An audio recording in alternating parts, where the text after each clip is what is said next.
সবাই কেমন আছেন? আশা করি খুব ভালো আছেন। আপনাদের আশীর্বাদে আমিও খুব ভালো আছি। কাকুলির আরেকটি নতুন ব্লগে আপনাদের স্বাগত জানাই। চলুন বন্ধুরা, আজকে অনেক কাজ আছে। অনেক কাজ বলতে আজকে ঠিক করেছি কোনো রকম রান্নাটা করে আজকে ঘর গোছাবো।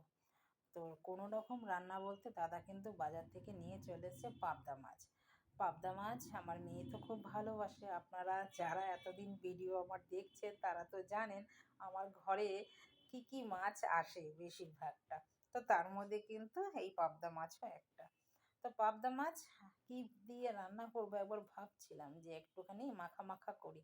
আবার মেয়ে আবার ঝোল ছাড়া যে খেতে পারে না। তো একটু বেগুন দিয়ে আলু দিয়েই রান্না করে ফেলাম, একদম জিরে বাটা দিয়ে, কাঁচা লঙ্কা পেস্ট দিয়ে একদম পাতলা করে একটু ঝোল। পাবদা মাছের ঝোল কিন্তু পাতলা ঝোলও খেতে কিন্তু খুব ভাল লাগে। জিরে বাটা কাঁচা লঙ্কা চিড়ে দিলেও কিন্তু বেশ ভালো লাগে। তো আমি তো আর চিড়ে দিই না, আমি একটু বেটেই দিই। একটু নুন হলুদ দিলাম, আর কিচ্ছু দিলাম না কিন্তু। একদম দেখুন আলুটা ভাজা ভাজা হওয়ার পরে আমি মশলাগুলো দিয়ে দিলাম। দেওয়ার পরে একটু জল দিয়ে ভালো করে মশলাটা কষিয়ে নিলাম। এবার দিয়ে দেব পরিমাণ মতন জল। একটু ঝোলটা ফুটে উঠলে পরে আমি দিয়ে দেব মাছগুলো। মাছগুলো দিয়ে না একটু ধনেপাতা দেবো। মাছগুলো একটু আজকে একটু কড়া কড়াই ভেজেছি। আমার না মাছগুলো মনে হলো খুব একটা যে একদম অন্য অন্য দিন যে দাদা আনে একদম টাটকা পাবদা মাছ, আজকে না একটু মনে হলো বাজার থেকে একটু ঠকিয়েই দিয়েছে মনে দাদাকে। পাবদা মাছগুলো আগের মতন মনে হলো না, তার জন্য মাছগুলো আজকে একটু বেশ কড়া করে ভেজে নিয়েছি যেন খারাপ না হয়। তো আমি ধনেপাতা দিয়ে দিলাম। এবার আমার মাছের ঝোল হয়ে গেছে। এবার নামিয়ে নিই। মেয়ে যাবে স্কুলে, দাদা যাবে দোকানে। তো কাজ তো অনেক আছে, ওদের আগে খাইয়ে দাইয়ে তারপরে পাঠিয়ে আমি আমার মতন এবার গান ছেড়ে সুন্দর করে আমি এবার ঘর গোছাবো। আপনারা তো জানেন আমি ঘর গোছাতে খুব ভালোবাসি। আর অনেক দিন কিন্তু আপনাদের সাথে ঘর গোছানোর ভিডিও শেয়ার করাও হয়নি। আজকে সব ভালো করে মোছামুছি করে নিলাম। রোজ রোজ আমি মোছামুছি করতে পারি না। এখন তো একটু শীতকাল, এবার গরমকাল আসলে ধুলো হবে, তখন ডেইলি প্রতিদিন আমি 1 ঘন্টা আমার এই ঘরের পেছনে সময় দিই। ভালোবাসি যে আমি খুব ভালোবাসি ঘর গোছাতে। আমার ঘর গোছানো থাকলে না আমার মনটা না খুব ভালো লাগে।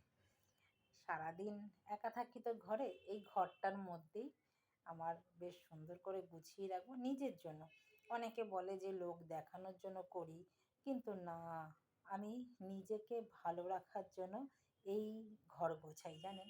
আমি আগেও ছোটোবেলা থেকেই আমি ঘর গোছাতে খুব ভালোবাসতাম, সেটা আমাদের বাড়ির সবাই জানে। আর আমার বাবাও সেটা খুব ভালোবাসতো। সন্ধেবেলা হলেই না যদি কোনো সময় ফুল যেত, এই গরমকালে তো বেশিরভাগ ফুলটা একটু পাওয়া যায়, এই রজনীগন্ধার স্টিক বলুন, বেল ফুল বলুন, মালা বলুন, এগুলো কিন্তু বেশিরভাগ গন্ধ জাতীয় ফুল বেশি ভালো লাগে আমার, বেশি ভালো লাগে। তো তখন বাবা নিয়ে আসতো, আমি আবার ঘর সাজাতাম খুব সুন্দর করে। আমার না ছোটোবেলা থেকেই আমি, এমনকি আমার দিদি বাড়ি যখন যেতাম তখন ছোটই ছিলাম, খুব যে একটা বড় আর খুব যে ছোট তাও না। এই তখনও আমি দিদির বাড়ি গেলে দিদির ঘরটাকে সুন্দর করে গোছাতাম। কী দিয়ে জানেন? দিদির বাড়িতে, দিদির তো অনেক বড় বাড়ি, সেখানে একটা সামনে দিদির বাড়ি ঢুকতেই গন্ধরাজ ফুল গাছ ছিল। গন্ধরাজ ফুল গাছ কত গন্ধ দেয় সেটা তো আপনারা জানেন। সেই গন্ধরাজ ফুল তুলে ঘরের মধ্যে আমি রাখতাম, আর সারা ঘরটা গন্ধে ম ম করতো, এত যে ভালো লাগতো না। আর ঘরটা ওরমভাবে সুন্দর করে গুছাতাম। দিদির বিয়ের সময় আমার বাবাও ছিল, তো বাবাই তো দিদিকে বিয়ে দিয়ে গেছে, তখন আমার দিদির ঘরে সব কিছু দিয়েছিল দিদিকে। খাট থেকে, আলমারি থেকে, সোফা থেকে, তারপরে ফ্রিজ থেকে সব কিছু দিয়েছিল। তো দিদির ঘর কিন্তু একদম টিপটপ, অনেক বড়ও ছিল। বক্স আর ড্রেসিং টেবিল দিয়েছিল, বক্স আলনা দিয়েছিল, অনেক কিছু দিয়েছিল। তো সেগুলোকে আমি সুন্দর করে, আমার দিদি খুব একটা গোছাতে জানে না, অনেক বড় সংসার ছিল তো, আমি কিন্তু সুন্দর করে যখন যেতাম ওর ঘরটাকে আলনা থেকে আলমারি থেকে সুন্দর করে গুছিয়ে দিতাম। খুব ভালো লাগতো আমার। তো আমি যেখানেই যাই মোটামুটি আমি কিন্তু কোনো সময় বসে থাকতে পারি না। আমি একবেলার জন্য যদি কোথাও যাই, ধরুন আমি ওই বাড়িতেই গেলাম, আমার মার বাড়িতেও যদি যাই আমি একবেলার জন্য, এখনও কিছু না কিছু মারও গুছিয়ে দিয়ে আসি। মানে আমি না বসে থাকতে পারি না। ওটাই আমার হচ্ছে সবথেকে বড় জানি রোগ। রোগের মধ্যে এই রোগটা আমার বড় রোগ, আমি বসে থাকতে পারি না। আর বয়স্করা কাজ করবে সেটাও আমি দেখতে পারি না। চলুন আপনাদের সাথে গল্প করতে কিন্তু আমার সব গোছানো হয়ে গেছে। দেখুন তো কেমন হয়েছে? কার, কার ভালো লাগলো আমার ঘর গোছানোটা? অনেকের আবার ভালো লাগে না জানেন আমার ঘর গোছানো। বহুদিন আগে আপনার সাথে শেয়ার করেই ফেলি, সেটা তো শেয়ার করিনি। আর শীতটা চলে না যাওয়া অবধি কম্বল তো আর তুলতে পারছি না। কালকে কিন্তু প্রচুর বৃষ্টি হয়েছে। আমাদের কলকাতায় প্রচুর বৃষ্টি হয়েছে। কম্বল এই গুছিয়ে রেখে দিয়েছি। এই শীতকালটা চলে গেলে না, শীতকালটা আমার ভালো লাগে না। এই বিছানার মধ্যে এত বড় একটা কম্বল রেখে দেওয়া, কম্বল গায়ে দেওয়া হয় না, পাশে ছিল। কালকে কিন্তু লেগেছে বলে কম্বলটা আবার উম বার করতে হয়েছে। মানে এবার কম্বল কেচে ধুয়ে সুন্দর করে আবার প্যাকিং করে রেখে দিতে হবে কম্বলের জায়গায় কম্বলকে। ১ বছরের জন্য আবার টাটা করতে হবে এই কম্বলকে। আর লাগবে না। এবার তো ফেব্রুয়ারি মাস শেষের দিকে চলে যাচ্ছে, মার্চে আর কম্বল লাগে না।